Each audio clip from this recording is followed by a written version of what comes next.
ગુજરાતના આકાશમાં આજે કાળા ડિબાંગ વાદળોનું સામ્રાજ્ય છે અને ગુજરાતની માથે પણ દુઃખના વાદળો ઘેરાયા છે.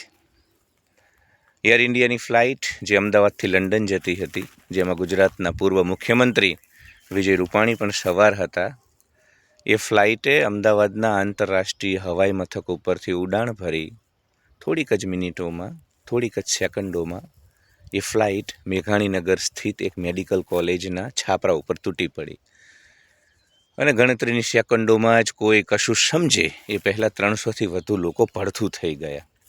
આપણે જોઈ શકીએ છીએ કે એક તસવીર વાયરલ થઈ રહી છે, જેમાં ગુજરાતના પૂર્વ મુખ્યમંત્રી વિજય રૂપાણી બેઠા છે અને કોઈ મુસાફરે સેલ્ફી લીધી છે. We are travelling with x chief minister of Gujarat.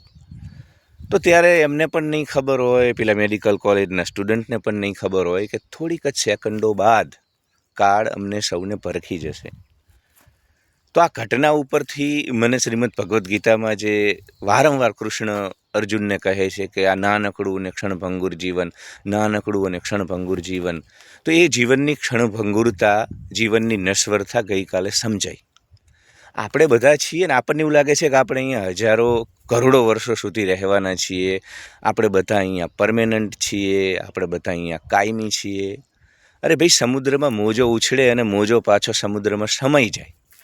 પાણીની સપાટી ઉપર પરપોટો બને અને થોડીક ક્ષણોમાં એ પરપોટો તૂટી જાય. મોબાઈલની સ્ક્રીન ઉપર પોપઅપ કરી અને જે નોટિફિકેશન્સ આવે, મેસેજ આવે, એટલું નાનકડું અલ્પ અને ક્ષણભંગુર આ જીવન છે. પણ આપણે નાનકડા અલ્પ ક્ષણભંગુર જીવનને જીવવાને બદલે, અહીં પ્રતિક્ષણ પ્રતિદિન જીવનને ઉત્સવ બનાવવાના બદલે કાકા કાકી, મામા મામી, ફૂવા ફૈબા, માસા માસી, આ મારા, આ પારકા, આ મારી જાતિના, આ અન્ય જાતિના, આ મારી અટકના, આવા બધા સંકુચિત ક્ષુલ્લક નાના નાના વાળા બનાવી અને જીવનને એના મૂળ સ્વરૂપે આપણે જીવતા નથી, એનો આનંદ નથી લેતા. રેલવે સ્ટેશન ઉપર, બસ સ્ટેશન ઉપર કે એરપોર્ટ ઉપર થોડાક સમય માટે મુસાફરો એકબીજાને મળે. થોડી વાર પછી જ્યારે દરેકની ફ્લાઇટ, ટ્રેન કે બસ આવે અને બધા છૂટા પડી જાય, એટલું નાનકડું જીવન છે, પણ એને આપણે પરમેનન્ટ બનાવી દઈએ છીએ. મોહ, આસક્તિ, જોડાણ, અને એના કારણે આજે પરમાત્માએ એના બગીચામાં આપણને દરેક ફૂલની સુગંધ લેવા માટે મોકલ્યા છે, મોકો આપ્યો છે અહીંયા એના બગીચામાં અસ્તિત્વને, જીવનને માણવાનો.